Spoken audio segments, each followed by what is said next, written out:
Alright, ladies and gents, welcome back. We're going to keep discussing the steps of your scientific method. So yesterday we talked about your two major beginning steps, right? So really just narrowing down what that question is, stating what your problem is that you're ultimately going to test, and then doing that step two that we don't want to forget, that collecting additional information that's going to ultimately help refine that question. And really that information then is also going to get used in this first step we're going to talk about today, and that's forming a good hypothesis. So most students, when they're initially taught what a hypothesis is, you're told that it's an educated guess. I really hate that word guess, and in fact we're going to cross it off in your notes and we're going to change it to an educated prediction. Why don't I like that word guess? Well, because it sort of implies that you're literally guessing. You're taking a shot in the dark as to what you think is going to happen. And realistically, a good hypothesis shouldn't be a guess. You're making a prediction about what's going to happen at the conclusion of your experiment, but it's an educated prediction, meaning that you've done that background research in step two. You've seen what others have done in either the same type of experiment or similar situations to what you're researching. And so a good hypothesis should be based on some of that previous research you're already doing before you do the experiment. So no longer will we use the word educated guess. I see it on a test, I see it in an answer, and I promise you I will take points off.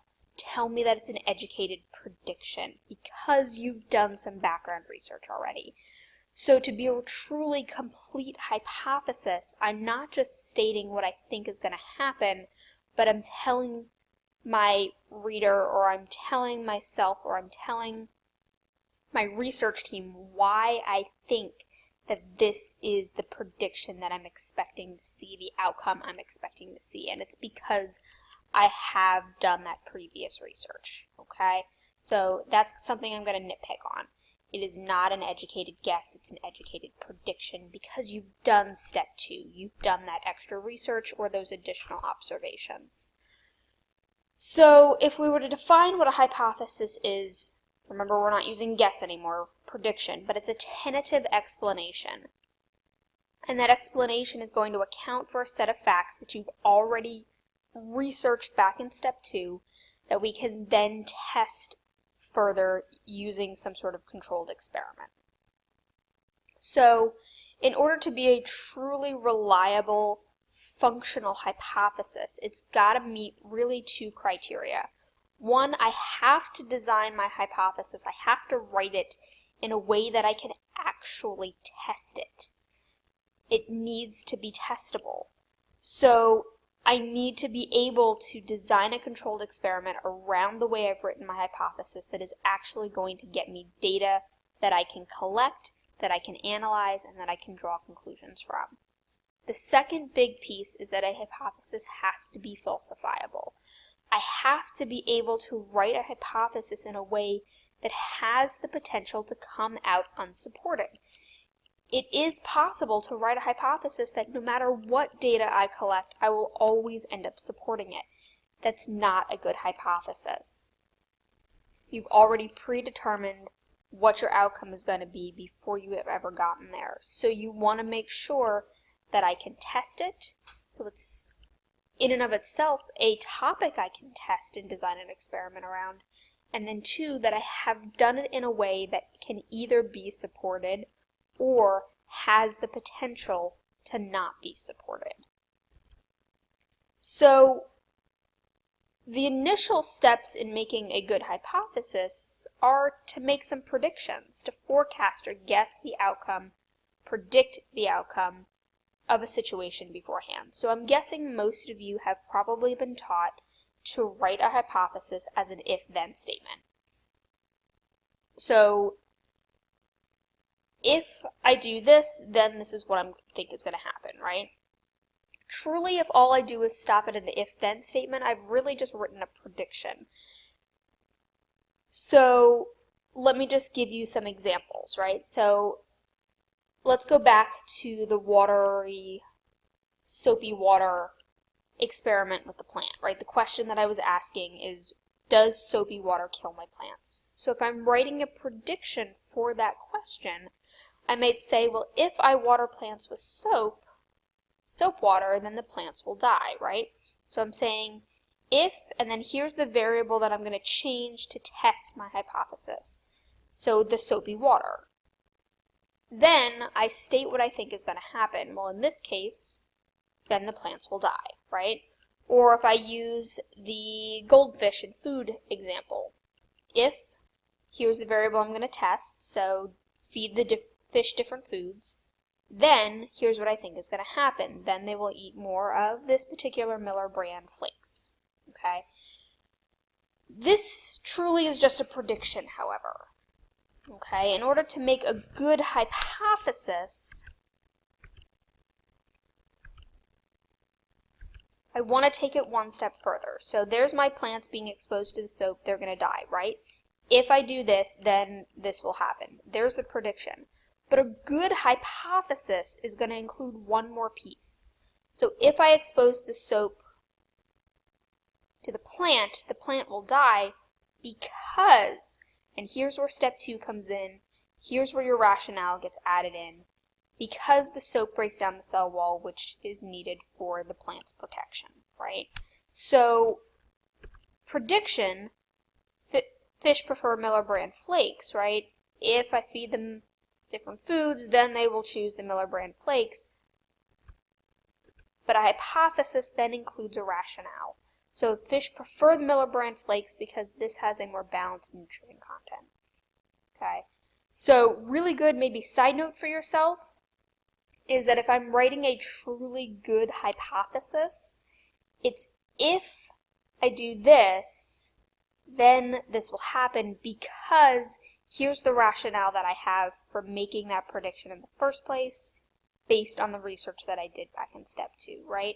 So a really good hypothesis, and I want to see this pattern when you're writing these in test questions, reading guide questions on your labs themselves, if, then, because, right? Once I've got that if, then, because in place, I can actually design a really good experiment because I've already designed a really good hypothesis.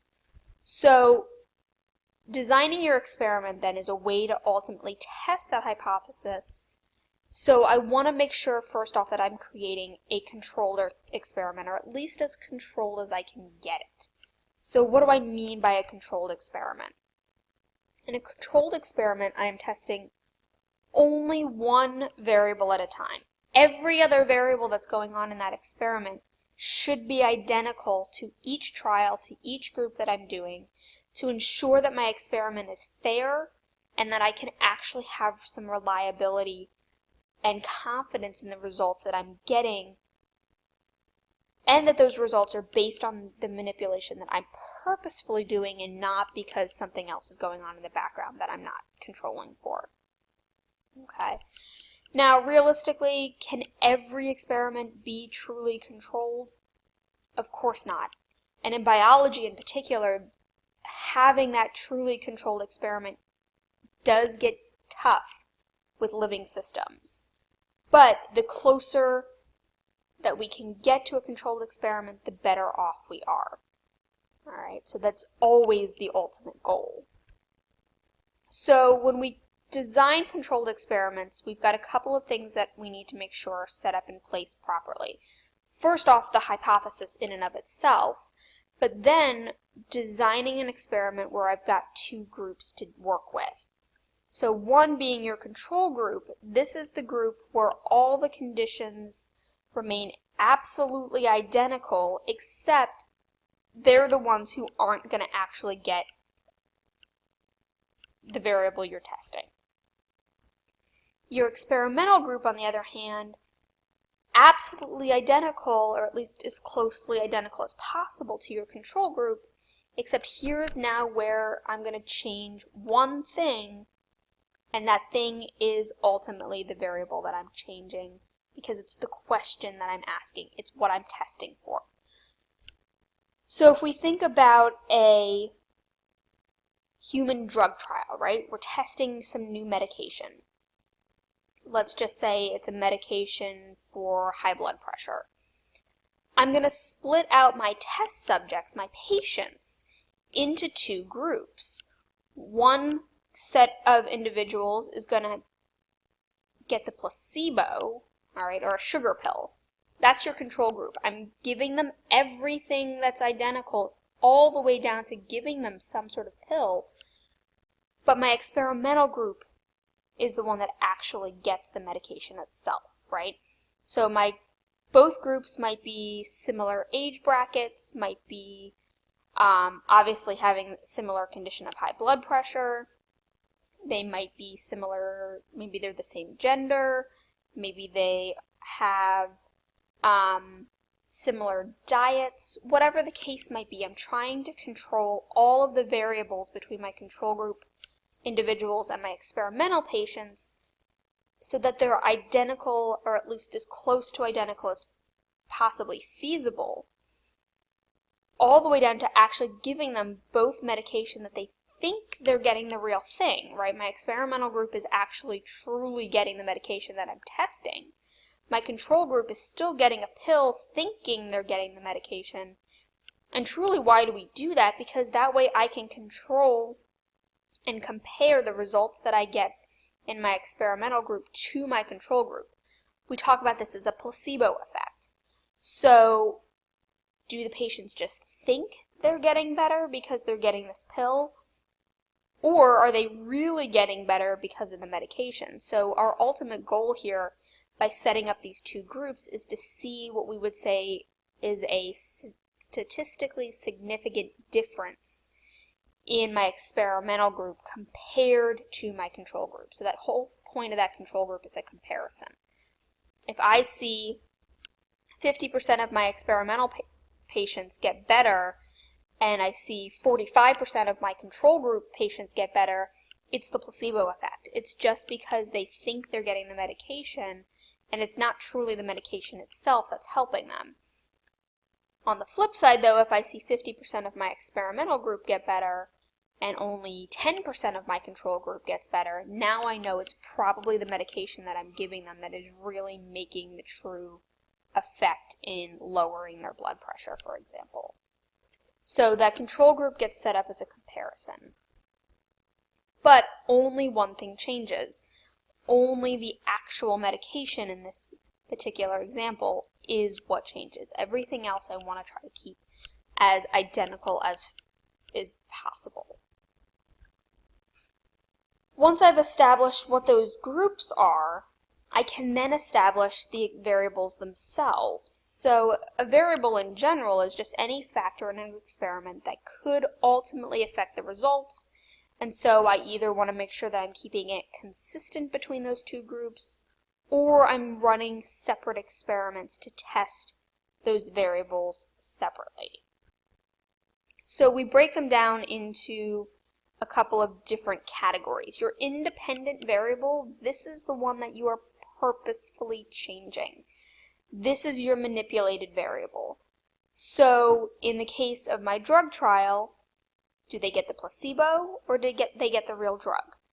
That is my independent variable. That is what I'm purposefully changing between my control group and my experimental group. The dependent variable, on the other hand, is the one that responds to the change. It's your responding variable. Or, side note here, I tell kids to think about it as your data. It's what you're collecting to see whether or not your manipulation of that independent variable really had any effect. So I'm taking a look back at that drug trial and I want to know how many patients see a decrease in their blood pressure. That is my dependent variable. So 50% of my experimental group saw a decrease, 10% of my control group saw a decrease.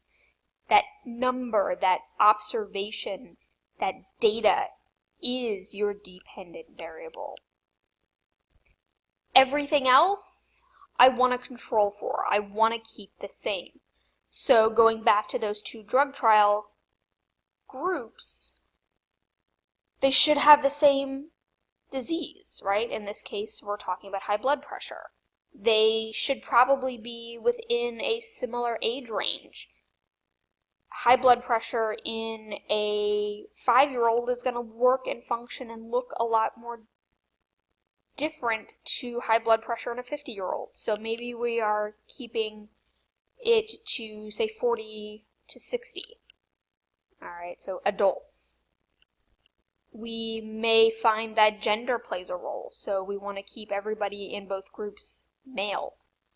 We find that activity level plays a role, so we want to make sure that every patient in both groups is exercising 30 minutes 3 times a week. Food may play a role, and so we try to keep their diet as similar as possible. Those are all controlled variables that we believe could have an impact on our high blood pressure, and so we want to control for that. We want to keep them the same so we know that it really is just the medication that's changing their blood pressure and not some other extraneous variable.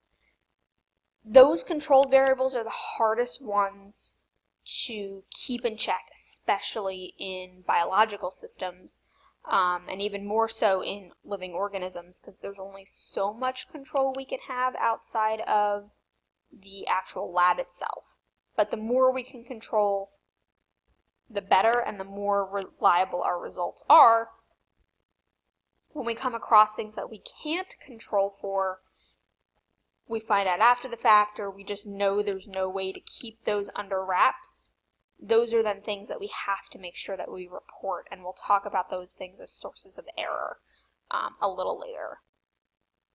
Going back to just some graphing, so when I'm producing graphs of my data ultimately at the end of this and part of that analysis piece, something to keep in mind is that there really is a truly best practice way to set up those graphs in terms of the variables in the data that you have. So your independent variable will always go on your x-axis, and your dependent will always go on your y-axis.